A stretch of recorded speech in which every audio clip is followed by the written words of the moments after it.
Welcome to WeZBest, the zealous community empowering you to be the best version of yourself.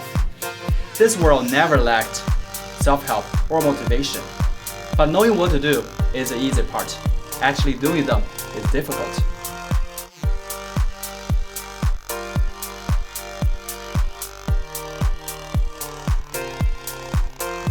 Here at WeZBest, we help you to put self-help theories into practice, turn ideas into action, and goals into reality. At WeZBest Story today, we are featuring Beverly, the 2016 Toastmasters World Championship of Public Speaking first runner-up. We'll get to know Aaron's journey from a quiet boy from Philadelphia to a top speaker on the world stage. What motivated him, and how did he put the motivation into persistent action to put his vision into reality? Now, let's hear from the one and only Beverly. Thank you for coming, Aaron. Thank you.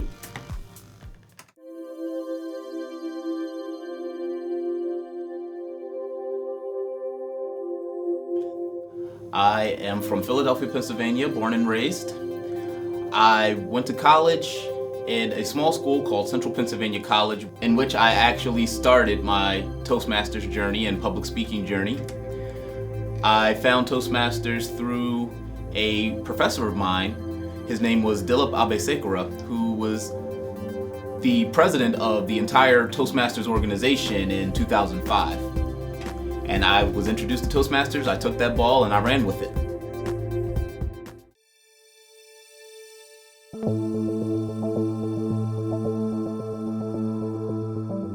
What motivated me to get started in Toastmasters? Two things, really. One was that guy that I mentioned before, Dilip Abesekara. He is a fantastic speaker. And I saw him speak at a leadership training that they offered at my school. I heard him speak and I said, okay, this guy, I have to have his ability. He's one of the people that I believe can take pocket lint out of his pocket and make an eye-watering speech about it. He's that good. And then the other thing was, it was 2008 when I was first introduced to Toastmasters, and 2008 is when Barack Obama really stepped on the scene and was really making headlines and really giving a lot of speeches. I saw him more than anything, and again, I said, I have to have that ability to connect to people with nothing but using your words, and that ability to capture people's hearts and minds and have them go toward one goal, one dream. For those of you who may not know, Toastmasters, every year they have a world competition, and the competition spans over 6 months. It is a 6-round process. You go through the club area, division, district. If you win the district, you get to go to the semifinals, which is the international level. And then a day later, you go to the finals if you're lucky to get that far. I was first introduced to the World Championship of Public Speaking by another experienced Toastmaster. It was the first time I ever gave a speech. I was so nervous. It's insane how nervous I was. But I gave that speech. He came up after me and he said, "There is a future world champion of public speaking." And I said, "What's a world champion of public speaking?" Then I started to do research. I found past champions, and I just saw a new level of speaking that I had to get to. It was really setting a goal. I want to get to their level. And that's what motivated me to compete. What keeps me motivated to compete more is progress. I love seeing the progress that I've made from day one of competing all the way to current state. The me that I was before is definitely not the me that I am now. I've improved in my delivery, I've improved even as a person, all because of what I've done in that competition.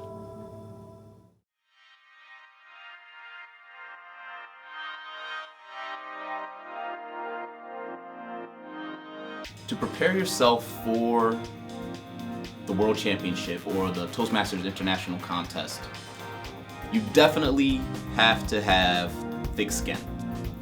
Toastmasters is built upon feedback. You get feedback, you apply that feedback, you use that feedback to get better every single time you get up and give a speech or a presentation. The Toastmasters contest does that, but on steroids. People are always giving you feedback, whether you want it or not. You have to really figure out, one, is this feedback quality? Two, does this feedback fit to my presentation? Does it fit with who I am? You really have to have that discernment and not take it to heart when somebody doesn't like something in your speech. The other thing is that you really have to put in the work. I can't tell you how many times I've written my speech, how many times I've reviewed it, how many times I've recited it in my head.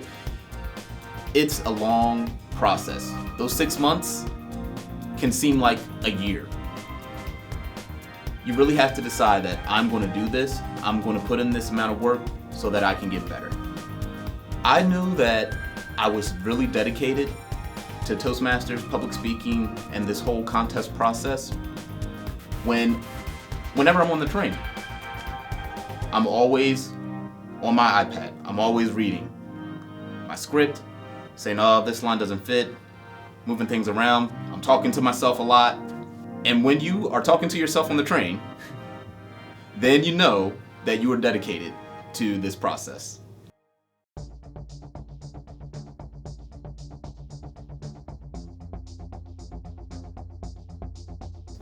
One of the habits that I've created for public speaking that I now use in my job or whenever I'm asked to present, it's knowing your audience, KYA. Who is it that you're going to be talking to? Are you going to be talking to a large audience? Is it going to be a small audience? Is it going to be a Toastmasters audience? Or is it going to be an audience full of students? Even at work, are you talking to a high-level manager? Or are you going to be talking to someone that's a peer who can go into more detail? Knowing your audience is probably the most crucial element to public speaking. You look at political figures, Barack Obama, Donald Trump even. They know their audience. They know who they're talking to, so they know exactly how to say what it is they want to say and how their audience will perceive it and how they can get those people to move a certain way because they know that audience. The other habit that I have created is writing everything out. I am a person, I write out my entire presentation. I do get my computer or I get my iPad, I type everything out, and then what I'll do after that, I'll read the script, but I'll record myself reading the script, which leads me into my next habit. I always record myself, whether it's video recording or audio recording. You want to make sure that you have that ability to look back or hear your speech. So then you become your own critic. You become your best critic. You hear your speech and you think, that doesn't sound right. Let me switch that to this spot here and maybe I'll like it better. Or I don't like that line, let me cut it out altogether. So you really have to get that exposure, get up there, get up on the stage, keep speaking. For me, I've never lost the fear 100%.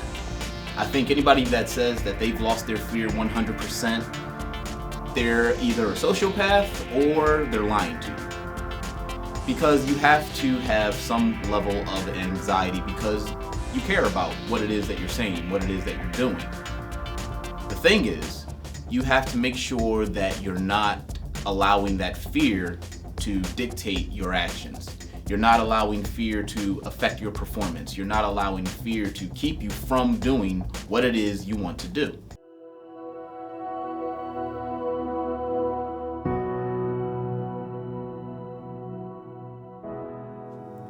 I am a firm believer in looking at the greats. I look at a lot of Tony Robbins, a lot of Zig Ziglar. I look at a lot of the past world champions. For those who may not know, you have Ed Tate, Darren LaCroix, Craig Valentine. A lot of people who have come before me that have gone down the road of the world championship. I study them. I see what they did, what made them master presenters, what makes them master presenters in their current state.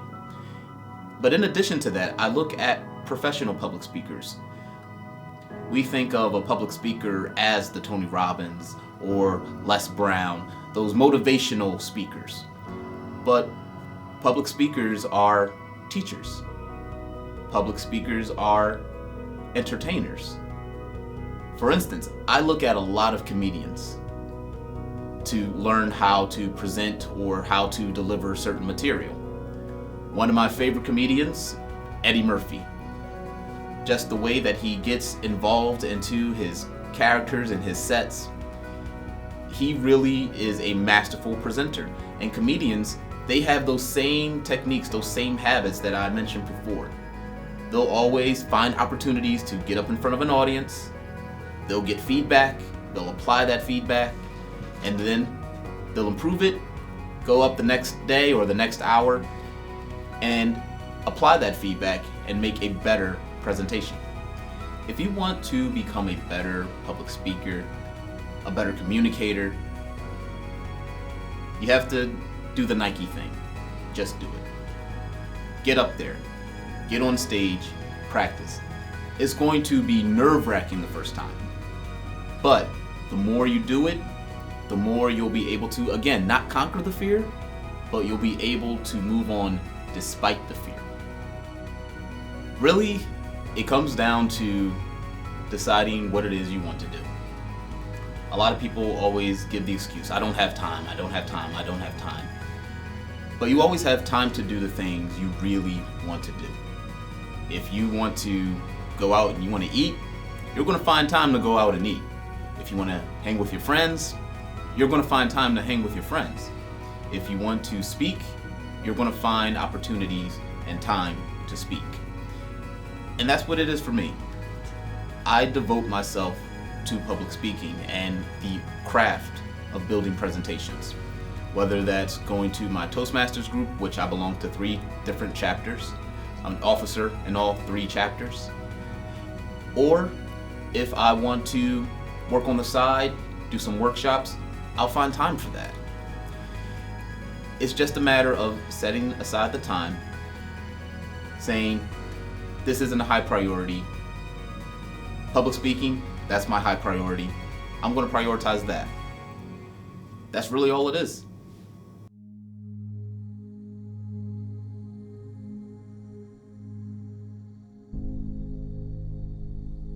Well, here's the thing about failures. You have to get used to them. Comedians have a saying, it's not if you're going to bomb, it's when you're going to bomb. It's when you're going to mess up. However, you have to just learn to take the punches and roll with it. For me, one of my biggest failures was forgetting to grasp that very important lesson, to just be yourself. When I first started speaking, I tried to emulate the Les Browns, the Tony Robbins, the Barack Obamas. I wanted to be like them, and it showed in my speech. And it will seem a little awkward when this black kid gets up there and he tries to speak like Tony Robbins. I can't be Tony Robbins. So I'm doing all these super flamboyant gestures and speaking all loud and big like Tony Robbins, but it didn't seem genuine. Then I would say my second biggest mistake was really going overboard. There's a saying that when you're in the speaking business, you're in the entertainment business. And that's true. If you give a presentation, some level of it better be entertaining. However, in 2014, I was lucky enough to make it to the semifinals again. And I had a different speech. This was a speech that I based off of the story of the 3 little pigs. It was about a boy and his dreams. He had 3 dreams. And I used the analogy of the little pigs' houses. One made of straw, one made of sticks, one made of bricks. Now the highlight in that speech was the big bad wolf. He had a big bad voice. It sounded like this. And he would huff, he would puff, and he would blow the house down. Now you can imagine that going to the semifinals on a world stage, going in front of about 500 people in that particular audience, they're looking at me doing all of this, making this weird voice, and they're saying, okay, well, but what's the message? What's the connection? Where's the connection to you? I hear the voice, but where's you? And that was really the turning point. I learned that if I really want to get far in public speaking, if I really want to get far in this competition or further in the competition, I need to learn how to be myself. And I actually wrote I wrote a speech called One Rule after that year. And it was the speech that took me to the finals last year.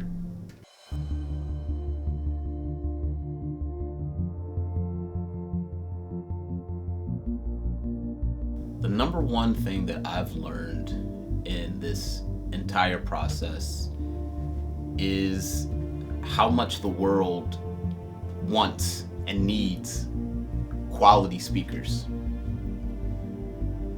In the Toastmasters World Championship, it is an international contest. You have people competing all over the world, people in over 100 countries, over 30,000 participants. And after I came in second place in 2016, I saw so many people from all different walks of life come up to me and say how much they loved my speech, how much they aspire to be like me, how much they want to become better speakers to advance their careers. I believe that quality communication, effective communication, can be one of the things that can bring world peace. If we learn how to talk to one another, we don't need to be violent with one another. My name is Beverly. I am the 2016 World Champion of Public Speaking, first runner-up, and I am thankful to be speaking on WeZBest. Thank you everyone, and take care.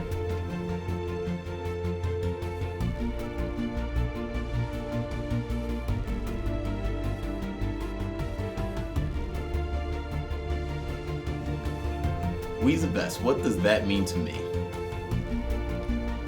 That means that even if you're not the best, you're striving to be the best.